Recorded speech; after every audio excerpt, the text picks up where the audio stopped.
Hey there, HorseCenter fans. Matt and I are back with another exciting edition of the show. Matt, this week finally, we get to talk about the 2-year-olds. Oh, Brian, I have always loved 2-year-old racing, and this is a great time to do it because so many of those 2-year-olds debut at Saratoga and Del Mar. Yeah, we got exciting maidens. We got expensive yearling purchases. We got stakes winners. We got impressive maiden winners. We got 8 colts, 8 fillies that Matt and I are extremely impressed with. Watch it all right here now on HorseCenter. Welcome to another edition of HorseCenter, everyone. I am Brian Zipsy, and as always, I have the outstanding pleasure of being joined by my co-host to the East Coast. That's Matt Shipman. How are you today, Matt? I am good, Brian Zipsy. We got Saratoga closed. We got Del Mar closed. We got a little lull in big action. What do you want to talk about this week? Summer's winding down, Matt. We're almost to fall. As you said, those 2 big summertime racetracks have closed for the year. Well, Del Mar will be open a little bit later, but let's do something different this week. It's going to be a fun episode here on HorseCenter. We're going to talk 2-year-olds. Our first talk of 2-year-olds. We haven't really talked about 2-year-olds at all yet on this show, Matt, but they're really starting to make some hay, as they say, and announce themselves as good horses. So what we're going to do today, Matt, is we're going to talk about our favorite 2-year-olds to emerge so far that have hit the racetrack. Oh, I don't know. How about our big 8 colts and our big 8 fillies? A little love for each division as we move ever closer to the Breeders' Cup, about 8 weeks away. And then, of course, looking forward a little bit to next year and all the way to the first Saturday in May. Sound good, Matt? That sounds good, Brian. You know, I think what you said is true. These are probably going to be 2-year-olds that are, at this point, most likely may show up in the Breeders' Cup. And then, who knows about the Oaks and the Kentucky Derby. How about we start with the fine fillies? Well, I was going to ask you where you want to start, Matt. The good news is I see some potential here for horses that will be around next year, horses that are not just precocious sprinters, but have the real potential to be around next year going long. So, yeah, let's start with the fillies, as you said. And if we start with the fillies, Matt, we have to start in the barn of who else than Bob Baffert. He's got 3 that made our list, Matt, and I guess we should start at the top because Bast looked like a very good thing this past weekend in the Del Mar debutante. The daughter of Uncle Mo romped home in her second career start. Yeah, Brian, a $500,000 yearling, but that's kind of a drop in the bucket for a Baffert, for a Baffert potential star. I think, more often than not, I feel like with Baffert, it's the colts that shine for him. But here's a really nice filly that got her first win in the debutante at Del Mar. Yeah, well, she appeared first, of course, Matt, in a little bit of a tough maiden race because the horse that won that race actually came back and ran second in the Del Mar debutante. Bast was off a little slow that time, first start of her career, and she made a nice move for second, but then she put it all together in the 7-furlong debutante. Matt, she won it by just about 9 lengths. Like I said, she's the daughter of Uncle Mo, and after 2 starts now, a second in the maiden, then the first in the Del Mar debutante, she looks like a legitimate favorite for the Breeders' Cup Juvenile fillies, but some of the ones that she has to look out for here in the next couple months also reside from the Baffert barn. Let's talk a little bit about Quality Response because she just debuted on Sunday. And actually, Matt, in that race, she wasn't the preferred Baffert. The favorite filly ran second, but this one, Quality Response, really did her thing in her debut on Sunday. Yeah, Brian, another Baffert. This one was in the very familiar colors of Mike Pegram, who has teamed up with Baffert so many times in the past. Daughter of Quality Road in here from a dam who has thrown 4 winners from 4 starts. Yeah, that's good stats, Matt. And Quality Road has really proven to be a nice sire And especially, it seems like he gets fillies and 2-year-olds as well, 2-year-old fillies. So quality response. She just made her debut on Sunday. As I said, it was at Del Mar, but a very nice 7 1/4 length victory there. So we're looking for her to join stakes competition real soon, as we are with another Baffert. Now, it's been a little while since we've seen immediate impact on the track, Matt, but this daughter of Into Mischief is bred to the hilt, as they say. You are right, Brian. Anytime we see a foal from Into Mischief, they could be any kind. And this one, Brian, is regally bred, a half-sister to one of Baffert's all-time greats in Arrogate. But she's also a half to another stakes winner, Osare, who won on the turf. So this is a quality horse. Won her maiden special weight by almost 7 lengths. Yeah, Matt, it looks like Bubbler's at it again. This one, of course, half-sister to Arrogate, so all eyes are on her. She debuted at the end of July. She was actually 2-5 that day, Into Mischief, and a half to Arrogate, so no wonder why. But she looked the part. She really took over that maiden race early and just coasted down the stretch, as you said, nearly 7 lengths the best. It's been about 5 weeks since we've seen her, but all seems to be going well for her. Baffert has good things to say about Arrogate's little sister, so look for immediate impact to make some impact later this season. Now, with those 3 Bafferts we've already mentioned, Matt, fast, immediate impact and quality response, you would think California is covered, but I think we need to mention Amalfi Sunrise. Now, unfortunately, Amalfi Sunrise has gotten sick and is out for the rest of the year, Matt, but I think there's a few things we need to say about her. First off, the Simon Callahan trainee is one of many Constitutions that have come out running. Yeah, that's for sure. And I think we mentioned Constitution a few shows back in passing, but Constitution, first crop, they are coming out. They are precocious. They are coming out on the track, and they are winning. I think the relative bargain stud fee that breeders got this past year is not going to be around next year. But in comparison to Tappet, who is the sire of Constitution, you're still probably going to get a bargain in here. But as you said, Amalfi Sunrise is 2 for 2 now. Broke her maiden at Santa Anita, followed that up with a grade 2 win at Del Mar in the Sorrento, and was a relatively low $185,000 purchase as a 2-year-old at Ocala in April. Yeah, and Constitution, of course, has since made a splash. Listen, if we're talking about 2-year-old fillies that have accomplished the most this year, she hasn't made the most starts of anybody on our list, but those 2 wins, both by about half a dozen lengths, one at Santa Anita, one at Del Mar. The Sorrento Stakes was the second. Awfully good filly. It's a shame that she had to miss the Del Mar debutante and then got sick and will be on the shelf for a while. But Simon Callahan's had some good fillies of late, and this looks like another one. So we'll look forward to her return whenever that may be. All right, Matt, that's 4 California fillies, and I know you're an East Coast guy through and through, so let's head to the East Coast. And I'll tell you what, I was happy to see that you had a filly that I'm high on your list when we exchanged lists for the show, Mrs. Danvers, Matt. Shug McGahee is not known for young, precocious fillies, but Mrs. Danvers looks like a good one.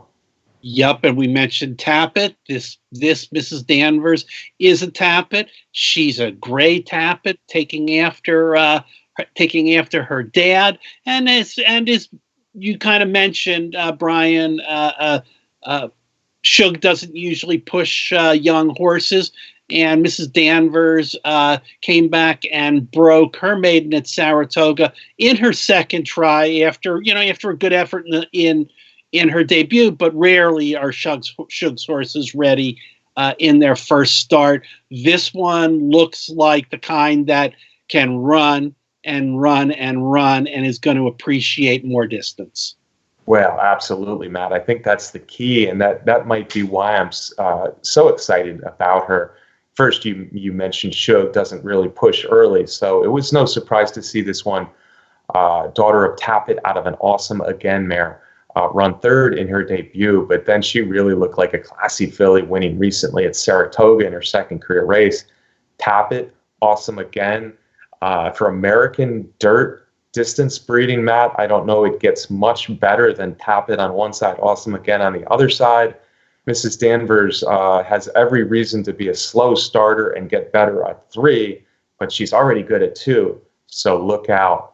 Another recent maiden winner, Matt, that looks good, and again, I think we're going to touch on this subject a little bit of young sires, is Wicked Whisper, and she's out of a Bernardini broodmare, and Bernardini's been a hot broodmare sire lately, but her sire is Liam's Map. Yeah, we remember Liam's Map as a runner for Todd Pletcher, won the Breeders' Cup Dirt Mile, probably more years ago than I'm remembering. I was going to say 2-3 years ago, but Liam's Map has come out. Runners have come out and are doing good things also.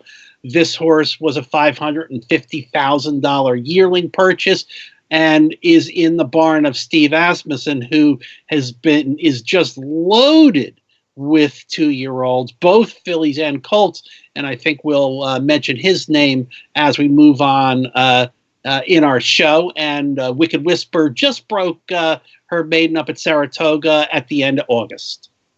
Yeah, she debuted last week, and that connection of Liam's Map, first crop sire, and Steve Asmussen as the trainer will be something we talk about more on the show. But Wicked Whisper looked the part of her pretty gaudy yearling purchase price. It was her debut at Saratoga, and she won off, Matt. She won by more than 6 lengths, 110, and 1 was the final time. So Wicked Whisper certainly looks like a potential stakes filly for sure in New York there. Okay, so we talked about a couple of recent maiden winners. How about the stakes horses, Matt? Let's go back a ways, if you will. It sounds weird because we're talking about 2-year-olds, but way back in June, it was the day after my birthday, June 6th, Jeremiah Engelhardt, one of the up-and-coming trainers in the country, debuted a filly named Marianne or Ginger. One word, Marianne or Ginger, for you Gilligan's Island fans. And the daughter of Strong Mandate was making her career debut in the Astoria Stakes, Matt. And it was a very interesting performance she threw in there. Yeah, that's for sure. And you mentioned Jeremiah Engelhardt as an up-and-coming trainer. He is especially proficient with the 2-year-olds.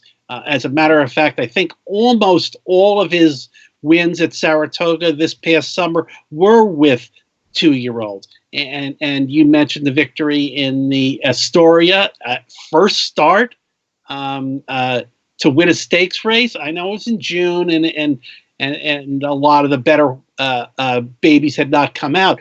But that victory in the Astoria has been flattered as the summer has gone by, because a horse that finished second in there has gone on to do very good things. Now, Marianne and Ginger hasn't run since then, and 2-year-olds are prone to nagging little kinds of things with their legs as they're developing, and I'm sure Jeremiah is being very careful with this talented filly. Yeah, again, she's a daughter of Strong Mandate, another young sire, Marianne or Ginger. Not only did she beat Perfect Alibi in that Astoria, which was her career debut again, but also she stumbled pretty darn badly at the start of that race and still rallied nicely to win the Astoria. So Marianne or Ginger, she hasn't been around since, although neither of us have heard anything too serious to worry about. So we're hoping that we see Marianne or Ginger before the year is out. But like you said, Engelhardt has no reason to rush her. Obviously, she's talented. She made her career debut in a stakes race at Belmont. She had trouble. She won it. She won it over a good horse. So we'll have our eyes on Marianne or Ginger whenever she comes back, Matt. And I'm going to just leave horse racing for a second, Matt. Gilligan's Island question for you. Marianne or Ginger? Oh, Brian, what a question. I'm going to go Marianne. Marianne for me too. I think that's the popular choice. The girl next door, the farm girl over the Farmer's Hollywood daughter. starlet. All right, Marianne or Ginger is the horse stuff. And we got to talk about a filly who's probably not getting a lot of respect, and she's the last of the 8 that we're listing. Although this was in no particular order, folks. But Perfect Alibi saved the one defeat to Marianne or Ginger. Has been perfect for trainer Mark Cassie. She continues not really to get bet much. This daughter of Sky Mesa, but she won a maiden at Churchill. She was second in the Astoria. She was first in the Adirondack. She was first in the Spinaway. She's very game, brave, finding room, fighting off horses. What's not to like about Perfect Alibi? You're right, Brian. She's earned a spot on the list, probably in the horses in the East. She's got the best resume right now, but like you said, have been flashier horses that have gotten the attention, horses that have sold for more money. This one sold for $220,000 as a yearling, which is a decent amount, but not as much as some of the other ones. But as is the case with Mark Cassie horses, when they're good, he runs them and they perform on the track. Yeah, Cassie likes the sire Sky Mesa as well, Matt, as do I. Sky Mesa is a really versatile sire. They can win sprinting. They can win at 2 turns. They can win on dirt. They can win on turf. But more than that, for me, for Perfect Alibi, these 2 big stakes wins at Saratoga, she really showed professionalism and toughness in both. And, I think she's not going to stop there, frankly. We'll see when she leaves Saratoga. But like I said, she's already run well at Churchill Downs and at Belmont Park. So Perfect Alibi, certainly a deserving filly on our big 8 of juvenile fillies so far this year, Matt. And I guess that's it for the girls. Ladies first, but we got to start talking boys. Breeders' Cup Juvenile Kentucky Derby, Matt. We hope that there's a Breeders' Cup Juvenile on this list of 8 that we're showing you here. We also hope there's some Kentucky Derby horses, folks, on this list of 8. We started with California last time, Matt. Let's switch it up. Start on the East Coast. There was a significant scratch in the Holidays Hopeful Stakes at Saratoga, the prestigious, historic Hopeful Stakes at Saratoga. The track came up wet, but don't let that fool you because the winner ran huge. Basin is a son of Liam's Map, trained by Steve Asmussen. Right, Brian. Another Liam's Map in there, and this one is the first winner from a stakes. Is the first winner for Liam's Map and the first stakes winner for Liam's Map. And that track was really, really, really sloppy on that day, and it was sealed. Comes from a really strong family. The dam of Basin has 7 winners from 7 starters. Yeah, and this one of those 7 winners from the dam of Basin is the Millionaire Rise Up, a multi-graded stakes winner. Absolutely. Good stats there, Matt. Hey, listen, what I like about Basin, people will be quick to say, okay, he won a sloppy, as you mentioned, a very sloppy Hopeful. But that was an impressive race, the way he rallied in the slop and won going away. I guess he won by 6.5 lengths. So he looked like a horse finishing up that race really well. What I like about Basin, though, is he ran really well in his first 2 races, too, and there was competition. Sometimes you just don't know with these 2-year-olds, these maiden races, what are they actually running against? Is it a field of future claimers, or are there some actually good horses in there? And certainly Basin has run against good horses in each of his 3 starts. He did lose by a nose in his career debut, but that was to By Your Side, a very nice 2-year-old. Yeah. And then he came back at Saratoga, won nicely, I guess by 1.25 lengths. And the horse he beat that day, I'm very high on. So Basin has improved with each start. He's run against good horses with each start. Liam's Map is a hot young sire. Don't sleep on Basin just because of the sloppy Hopeful. Now, in the Hopeful, we expected to see Green Light Go, a son of Hard Spun, as the favorite The Jimmy Jerkins trained colt was an impressive winner of both his starts, but Jerkins said, I don't need to put my really, really nice 2-year-old in a really sloppy hopeful, so he was scratched. But there's a lot to like about Green Light Go. Yeah, and there's a lot of people that like Green Light Go also. As you said, he was going to be the favorite. He was going to be a pretty strong favorite in that race that had a very, very nice field in there. His debut race was absolutely spectacular. After that race, the prevailing sentiment was that he had been the best 2-year-old to debut up to that point, and then he came back and backed it up when he won the Saratoga Special up at the Spa. Grade 2 race, son of the versatile Hard Spun, who produces sprinters, distance, dirt, turf, as we know. And his dam was a stakes winner who has produced 2 winners from 4 starters. Yeah, and I kind of like the fact that he was scratched out of hopeful. It makes me feel that Jimmy Jerkins is even harder on this on a hard spun. Hard spun I like, and hard spun I like going longer. Like you said, he can do a slop turf, different distances. But I like that as a sire for Green Light Go because it makes me really think that he's not just a professional sprinter, that this horse will be a 2-turn horse as well. He's looked awfully professional, awfully impressive.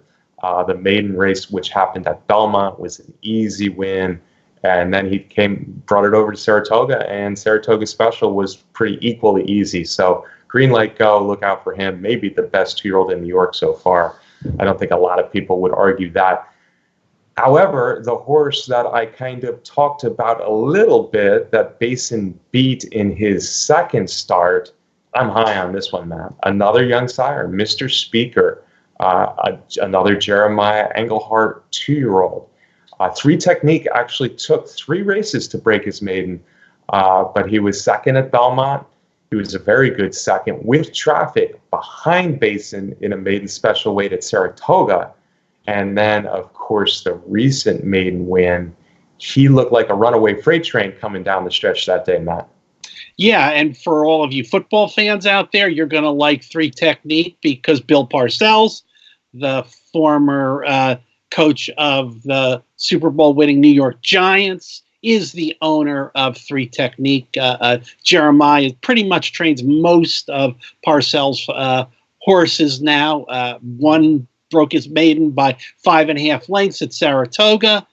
Comes from a really good family. The dam is graded stakes placed, and he's a half brother to another stakes winner. Absolutely. And again, let me emphasize how impressive that maiden win was. Again, in his third start, he's gotten better with each race, but that third race, 122 and change, where he just came down the middle of the track, flying, it just left the rest of the field behind. 3 Technique looks like a horse who wants more distance and wants to be in stakes races very soon. I have no doubt, Matt, the next horse on our list will be in stakes races very soon, named after a founding father of the United States, Gouverneur Morris, son of Constitution. There's the connection, folks. Constitution, Gouverneur Morris, for trainer Todd Pletcher. The word was out on this colt before he ever made his first start.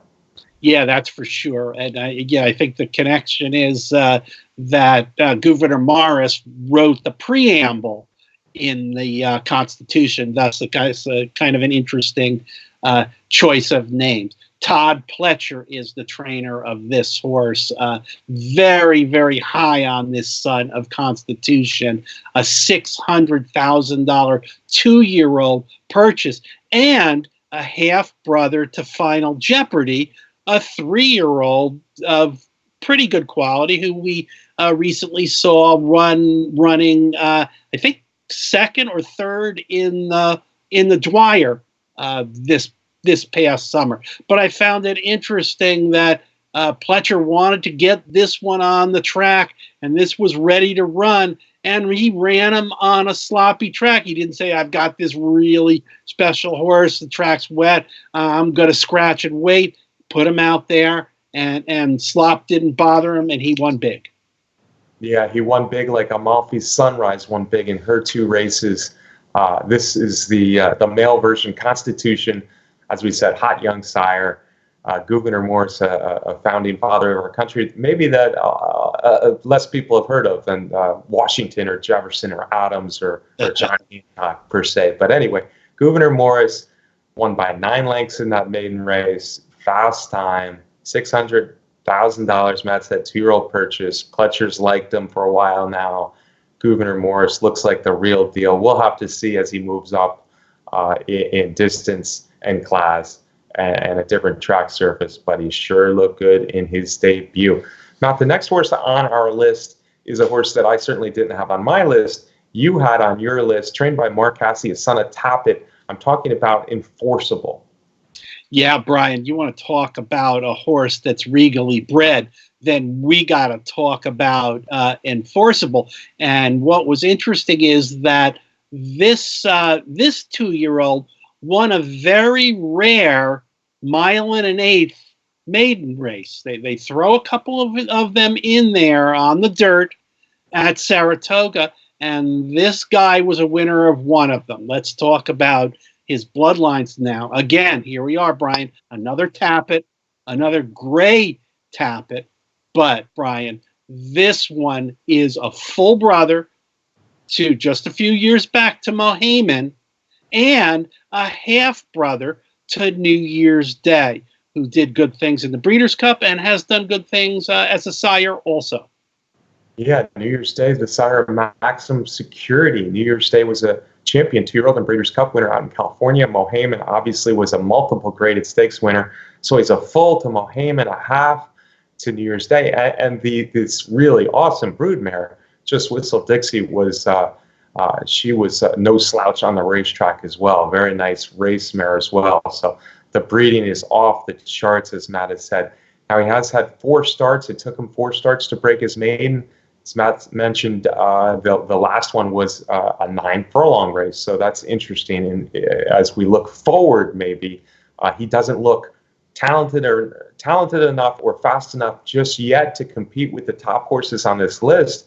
But with that breeding in the hands of Mark Casse, the fact that he's won in New York at 9 furlongs already, certainly a horse to keep an eye on as we move forward. Finally, Matt, we get to my favorite horse on this list, and that horse has only won at Ellis Park so far, but the word is out on Dennis's Moment. Dennis Moment is a son of Tisnow for trainer Dale Romans. Matt, he was a $400,000 yearling purchase and named after the owner. He's working well. He's had some time off since his last win for the Iroquois back here at Churchill Downs. I think this is a really good 2-year-old. Yeah, Brian, and this is the first foal out of the dam, and word is out. Yeah, Brian, the word gets out when you win. Your first win is by almost 20 lengths. Yeah, absolutely. That win happened at Ellis Park. Now, that was actually his second race. He ducked in and he dropped his rider at Churchill Downs the first time out. Second race, that was at Churchill Downs. The second race was at Ellis Park, Matt. He won by 19.25 lengths, and he did it in 129 and change, just under 122 for 7 furlongs at Ellis Park. I don't see horses run that fast at Ellis Park. Shades of Serengeti Empress. Serengeti Empress won by a pole and more last year at Ellis Park, and look what she's done. Forget about Ellis Park or don't look poorly on this horse because it happened at Ellis Park. That maiden race, for my money, was the best maiden performance. Let me go further and say the best 2-year-old performance so far this year. And I look for big things for this Dale Romans trainee as he comes back to Churchill Downs for his next one. Like I said, he's working well. Romans want to give him a little more time for the upcoming Iroquois. Finally, Matt, we can get out to California for the last 2 colts on our juvenile list. 8 Rings. There's some similarity there between him and Dennis Moment because they're both 1 for 2, but in the race they lost their rider. Yeah, 8 Rings, and I guess, hey, we got to talk about Bob Baffert.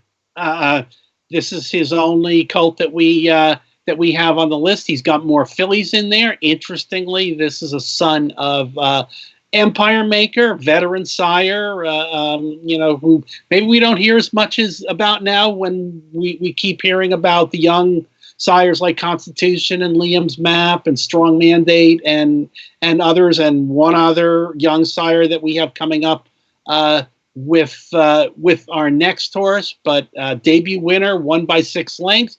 And then in the Del Mar Futurity, just kind of did something wacky at the very beginning of the race, shortly after coming out of the gate. Something happened. Something seemed to spook the horse, and he suddenly looked like pulled up in there, but it happened very suddenly and dislodged the rider in there. I don't think he was trying to dump the rider, as sometimes these young horses will do. It looked like something happened out in front of him that set him off in there. So obviously that's going to be a draw line through it race. This Baffert horse has some talent. Yeah, and you could tell by the fact that in the Del Mar Futurity, Matt, he went off at odds of 1-2. I should correct myself. Dennis Moment was clipped heels in his debut race at Churchill Downs. That's how he lost his rider. 8 Rings was the ducked in I mentioned, where he really there were some issues there because two horses lost their rider from that mishap early, as you said, in the Del Mar Futurity. Hey, I've always liked Empire Maker as a sire. He left the country for a few years. He's back now, which is great to have Empire Maker back in the United States.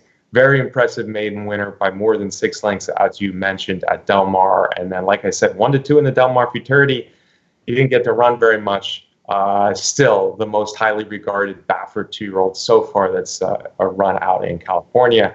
And we look for better things for him, or better luck for him, as we move forward. And finally, Matt, the only maiden on our list of 16 2-year-olds here is our final 2-year-old colt, a Californian, a son of Honor Code, trained by John Sheriffs. And Matt, just a little bit, I'm going to throw this out there, just a little bit, did a fast finishing John Sheriffs trainee remind you just a little bit of Zenyatta? Oh, forget I said it. Let's not compare him to Zenyatta just yet. But anyway, Honor AP, son of Honor Code, high-priced yearling, Matt, way back in his debut. He came running. He only got second, but he really made up a lot of ground. Came running, much like the great Zenyatta came running in all of her races, and was a late starter also. I know, Brian, you put this horse on the list because the sire is Honor Code, one of your favorite runners in the last 5 or 6 years. As you mentioned, high price yearling in here, but what a family on the female side. The Dam is a multi-grade 1 stakes winner of over $1 million, ran in the Breeders' Cup a whole bunch of times, and has been a great producer of 6 winners from 9 to start. Yeah, it's nice to see Honor Code get a mare like this, and the result obviously has been well-liked ever since an $850,000 yearling purchase. Sheriff's Barn, listen, he was last of 10 for much of that maiden race. He swung out wide. The winner actually ran a good race, but he was much the best of the rest, rallying for a very good second. Let's just say he will be well-liked when he makes his second start, wherever that may be. But Honor AP looks like not only a horse who can run a distance, and I mentioned Zenyatta a little bit tongue-in-cheek because of the connection with John Sheriffs, but how about his sire, Honor Code, if you remember what he did in his debut. So Honor AP, one to watch for sure. Wow, that was 8 fillies, 8 colts, 16 juveniles to watch. Folks, we hope you enjoyed the show. It was sure fun to start talking about these horses with so much potential as we move forward to the big races of the fall and, of course, next year. Hey, Matt, can I get a little parting shot from you on our Juvenile Showcase show? Yeah, and this is just a handful of promising juveniles, both male and female. There have been so many quality 2-year-olds debut this past summer at Saratoga and out in California. And as the trend has been in the past few years, we know there's going to be some more really, really good babies to debut come October, November, as the Derby Trail really and the Oaks Trail begin to heat up. And as always, I want to thank our producer, Brett Workman, for putting together the show.